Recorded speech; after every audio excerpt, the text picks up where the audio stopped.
अस्सलामुअलैकुम। उम्मीद करता हूँ सब खैरियत से होंगे। दुबई की इंफॉर्मेशन आपके साथ शेयर करते हैं कि इस वक्त करंट दुबई की सिचुएशन क्या है। जिनकी एज 45 से ज़्यादा है उनका दुबई वीज़ा पाकिस्तान से लग रहा है 1 महीने का, 2 महीने का, 1 and 2 मंथ। उसमें रिजेक्शन भी आ रही है, लेकिन रिजेक्शन 45 प्लस के लोगों की कम है। काफ़ी आपने पैकेजेस देखे होंगे जो उम्रा प्लस दुबई के बारे में आपको मार्केटिंग कर रहे हैं। उम्रा प्लस दुबई की पाकिस्तान से 1% रेशो है, कोई इतनी ज़्यादा तादाद में नहीं है, जस्ट 1%। उम्रा का वीज़ा अप्लाई करने से पहले दुबई का वीज़ा अप्लाई करते हैं और उसकी टर्म्स एंड कंडीशन यही है। एडवांस पेमेंट, अब्सकॉन्डिंग फ़ीस जो है, सिक्योरिटी फ़ीस 4000 से 5000 दिरहम होती है पर पर्सन, जो कैश लिया जाता है। अक्सर क्लाइंट कहते हैं आप हमसे चेक ले लेना, तो चेक की कोई वैल्यू नहीं है, तो वो कैश देती हैं और जो कैश है वो जब आप वापस आते हैं तो वो आपको रिटर्न हो जाता है। ये एज अ सिक्योरिटी रखा जाता है। पहले नहीं होता था, लेकिन 2016 के बाद से काफ़ी ज़्यादा वक्त के साथ साथ तब्दीलियाँ आई हैं, तो अब करंट यही सिचुएशन है। मियाँ बीवी और बच्चों का वीज़ा अप्लाई करते हैं तो वीज़ा वाइफ का लग जाता है, हस्बैंड का रिजेक्ट हो जाता है। ये केसेस भी 1% है, लेकिन क्लाइंट को पहले पता हो कि ये भी हो जाएगा। रीज़न जो एम्बेसी की तरफ से एक पेपर मिलता है, उस पर लिखा होती है रीज़न कि रिजेक्ट क्यों किया है। एम्बेसी वो रीज़न वाला ब्लॉक ब्लैंक भेजती है, लेकिन आप एमिरेट्स एयरलाइन की वीज़ा वेरिफिकेशन वेबसाइट पे जाके चेक कर सकते हैं कि मेरा वीज़ा रिजेक्ट है या ये क्लाइंट के साथ एजेंट झूठ बोल रहा है। मुश्किल नहीं है, सब आसान है। पाकिस्तान से जाने वाले जो लोग हैं उनकी कोशिश होती है कि हमारे पैसे ज़ाया ना हों, तो हमें कन्फर्म वीज़ा मिले। अमूमन तौर पे 1 मंथ और 2 मंथ की स्टैंडर्ड वीज़ा फ़ीस जो है वो कम होती है। प्राइस 5000 10,000 प्लस माइनस होती रहती है, लेकिन फिर भी कम होती है। लेकिन जो क्लाइंट ये ख्वाहिशमंद है कि जी हमारे पैसे ज़ाया ना हो और हमें कन्फर्म वीज़ा मिले, वो 1 महीने की वीज़े की प्राइस भी 1 लाख से ऊपर कर देते हैं। मतलब है कि 2 से 3 गुना पैसे आम रेट से बढ़ा के आपको कहते हैं। ये एक तरह का जुआ है जो कि लोग अपनी तरफ से खेलते हैं। कन्फर्म एम्बेसी की तरफ से ऐसी कोई चीज़ नहीं है, सिर्फ ये जो आपको बुला रहा है, जो आपसे एग्रीमेंट कर रहा है, बस ये उनकी अंडरस्टैंडिंग होती है। वीज़ा रिजेक्ट होना कोई बड़ी बात नहीं है और ये कोई परेशानी नहीं है। अगर इसको आप पॉजिटिव तरीके से समझें तो अगर आप महंगा वीज़ा भी अप्लाई करते हैं तो उसके अंदर भी वो कहते हैं कि हम आपको अप्रूवल पेपर मंगवा देते हैं, इस तरह का वर्ड यूज़ करते हैं और आपसे पैसे लेते हैं। दुबई का नॉर्मल वीज़ा जो है उसके पैसे कम होते हैं, उसके लिए आप हमसे कांटेक्ट कर सकते हैं। दुबई का वीज़ा लगेगा तो उम्रे का वीज़ा साथ इजीली मिल जाता है, तो वो आप दुबई प्लस उम्रा इस तरीके से करते हैं, जो कि 1% मैंने आपको भी बताया है।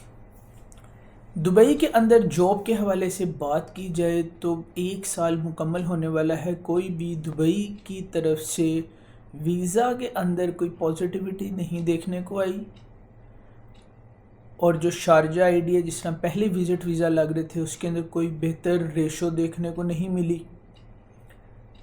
जब से दुबई की रिस्ट्रिक्शन हुई है, सख्ती हुई है, ज़्यादातर लोग घूमने के लिए थाईलैंड, मलेशिया और बाकू वापस चले गए हैं।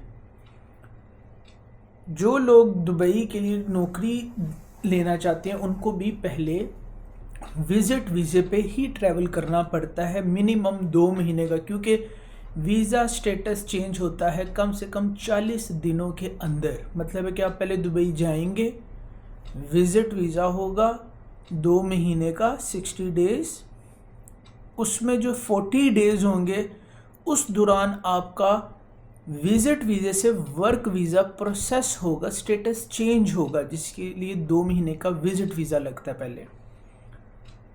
तो इस चीज़ को मज़ीद मैच्योर करने के लिए वर्क वीज़ा को पूरे पाकिस्तान के अंदर प्रोटेक्टर ऑफिस है। दोबारा वर्ड में आपको गाइड कर दूँ, प्रोटेक्टर ऑफिस।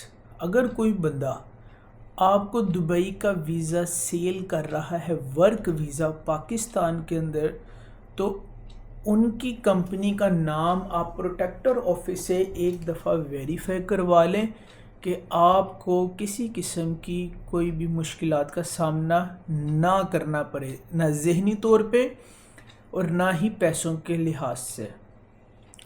जो भी कंपनी वीज़ा बेचती है वो ऑथोराइज होती है, ओवरसीज़ एम्प्लॉयमेंट प्रमोटर कंपनी होती है, और उसका एक लेटर मिलता है वर्क वीज़े का ना, कि आप इतने बंदे लेके आ सकते हैं। तो वो अभी मेरे ज़हन में वर्ड नहीं आ रहा, वो लेटर आपने प्रोटेक्टर ऑफिस में जाके पूछ लेना है कि इस तरह ये कंपनी में बेच रही है, तो इनके पास जो वीज़े हैं कि वो ठीक हैं, तो वहाँ से आपको काफ़ी इन्फॉर्मेशन मिल सकती है।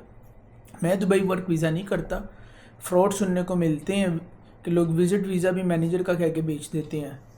तो विज़िट वीज़े के हवाले से आपको दुबई में और पाकिस्तान में कोई भी सर्विसेज चाहिए हो मिल जाएगी। एक और चीज़, अगर आपका कोई रिलेटिव, दोस्त और कज़न, रिलेटिव में ही आ गया, फड़ियाँ मारेंगे दुबई तो आई ऐसी तुम सेट कर देवांगे, झूठ बोलते हैं आपके साथ। अगर आपके दोस्त और रिश्तेदार दुबई में हैं, उनके एमिरेट्स कार्ड के ऊपर भी आपके लिए विज़िट वीज़ा अप्लाई किया जा सकता है।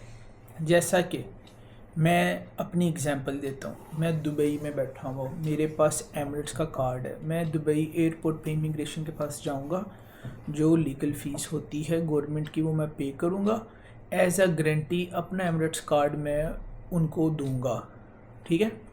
वो मेरा डाटा डालेंगे और मेरे एमिरेट्स कार्ड के ऊपर आपके लिए वो विज़िट वीज़ा 1 मंथ और 2 मंथ का इशू कर देंगे, ठीक है। वो 1-2 मंथ का वीज़ा इशू कर देंगे। अगर उन्होंने रिजेक्ट करना होगा तो दुबई में रहते हुए भी, जैसे कि मैंने ही किया, तो मेरी भी रिजेक्शन आ जाएगी और वीज़ा फ़ीस नॉन रिफंडेबल होती है। ये इसका तरीक़ेकार है। फ़्लाई दुबई के ऊपर अगर आप ट्रैवल करते हैं और आपने फ़्लाई दुबई से वीज़ा लेना है दुबई का, वो फुल पैकेज लेना पड़ेगा। 2 मिलियन पाक रुपीज़ की बैंक स्टेटमेंट शो करानी पड़ेगी, confirm hotel booking, confirm fly Dubai की टिकट, देन वो वीज़ा इशू करेंगे और उसमें भी रिजेक्शन शामिल है। टर्म्स एंड कंडीशन में बेशक आप पूछ लीजिएगा। एमिरेट्स एयरलाइन पे अगर आप ट्रैवल करते हैं तो एमिरेट्स एयरलाइन से भी दुबई वीज़ा ले सकते हैं। इत्तेहाद एयरवेज़ पे ट्रैवल करते हैं तो अबू धाबी एयरलाइन से भी वीज़ा ले सकते हैं, लेकिन ये क्लाइंट खुद लेता है, ठीक है, अपने क्रेडिट और डेबिट कार्ड से। ये सादा सादा तरीका है। पूरी दुनिया में ट्रैवल करना कोई बड़ी बात नहीं है, कोई प्रॉब्लम नहीं है, तरीक़ेकार है। तरीके को फॉलो करें, सारे आपके काम हो जाएंगे। टाइम लगेगा सही तरीके को फॉलो करते हुए, लेकिन आपको किसी किस्म की प्रॉब्लम नहीं आएगी। मज़ीद दुबई वीज़ा पैकेजेस के लिए कोई इन्फॉर्मेशन के लिए आपको रिक्वायरमेंट हो, हमारे दिए हुए नंबर पे कॉल करें। Thank you so much, take care, Allah हाफ़िज़।